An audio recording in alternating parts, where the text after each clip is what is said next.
Bonsoir à tous et bienvenue dans Le Débrief avec le directeur de la rédaction, Khalid Bey. Bonsoir. Bonsoir Dalini. Alors à la une aujourd'hui en Guinée-Bissau, le grand retour en politique de l'ex-président Umaro Sissoko Embalo après un bref séjour à Dakar, puis au Congo-Brazzaville avant de repartir donc au Maroc. L'ancien chef de l'État préparerait son retour, mais dans quelles conditions concrètement ?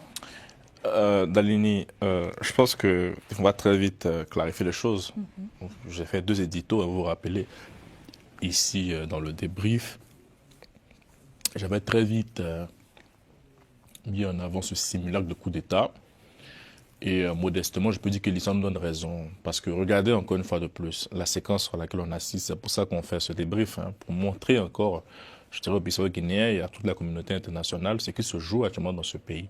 Alors on a quelqu'un, vous avez très bien signifié, qui a parcouru un peu les pays africains, comme voilà, un enfant qui se promène, je dirais. Des chefs d'État aussi.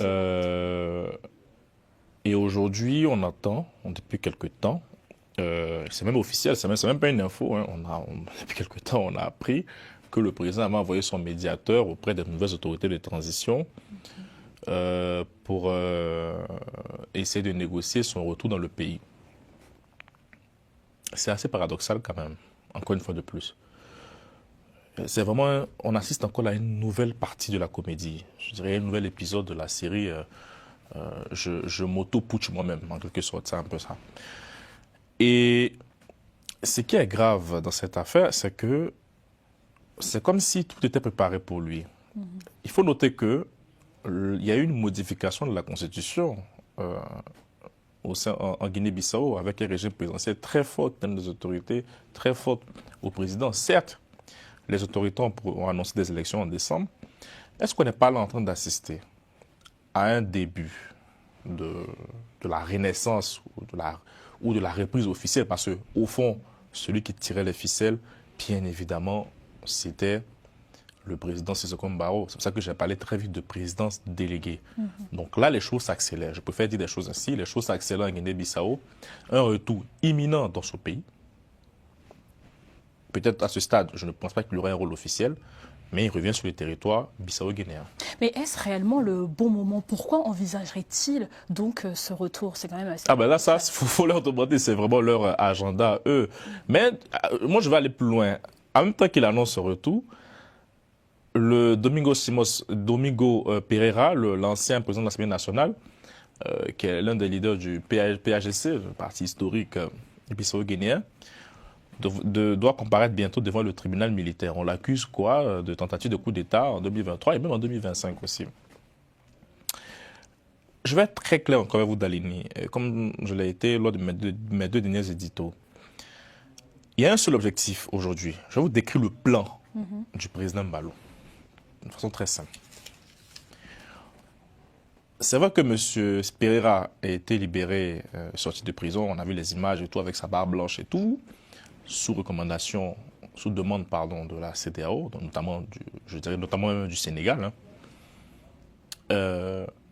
Mais l'objectif de ces derniers, c'est de faire une OPA sur le parti historique, le PAGC. Et donc, en enclenchant cette procédure, ou même en accélérant cette procédure judiciaire, ils veulent concentrer toute l'attention du parti sur la cause de M. Pereira et dans le temps, activer tous les moyens pour pouvoir neutraliser le parti. C'est là l'objectif principal. Mettre à nu tous les leaders du PAGC. On a vu que même M. Fernando Diaz, qui était sur les chiffres qui nous remontaient, le président élu, on l'entend très peu. Donc neutraliser un peu tout ce beau monde, mettre la main sur ce parti et aujourd'hui revenir pour triompher en majesté. Et je vais aller plus loin. Le ministre des Affaires étrangères, qui était un ancien du parti, donc M. Jean-Bernardo Vieira, est l'homme qui est utilisé en quelque sorte pour faire cette OPA sur le PAGC. Donc ce qui se joue aujourd'hui est extrêmement grave. C'est-à-dire, le retour de M. Embalo est très imminent et je ne suis même pas sûr qu'on aura des élections en décembre. Car si les choses se passent selon l'agenda prévu, et que M. Pereira est condamné par le tribunal militaire, donc il retourne en prison, ou peut-être est inéligible, on va assister à un retour de M. Embalo qui pourra aujourd'hui s'asseoir dans un régime présidentiel à la différence de ce que la Guinée-Bissau connaissait, notamment un régime parlementaire. Et à l'heure actuelle, est-ce que Global Africa Télésud a des exclusivités sur où pourrait être donc l'ancien président de la République? On avait appris qu'il était au Maroc, c'était les dernières informations qu'on avait eues, au Maroc, à Dubaï, parce que sa femme aussi avait été interpellée. Bon, interpellée c'est un grand mot, mais avec le convoyeur, vous vous rappelez de l'info qu'on avait sorti, l'événement qui a eu lieu à l'aéroport, dans un aéroport portugais, mais il n'est pas bien loin, rassurez-vous.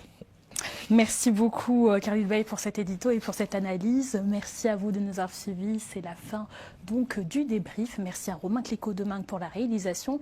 Et je vous souhaite une bonne suite de programmes sur Global Africa Télésud.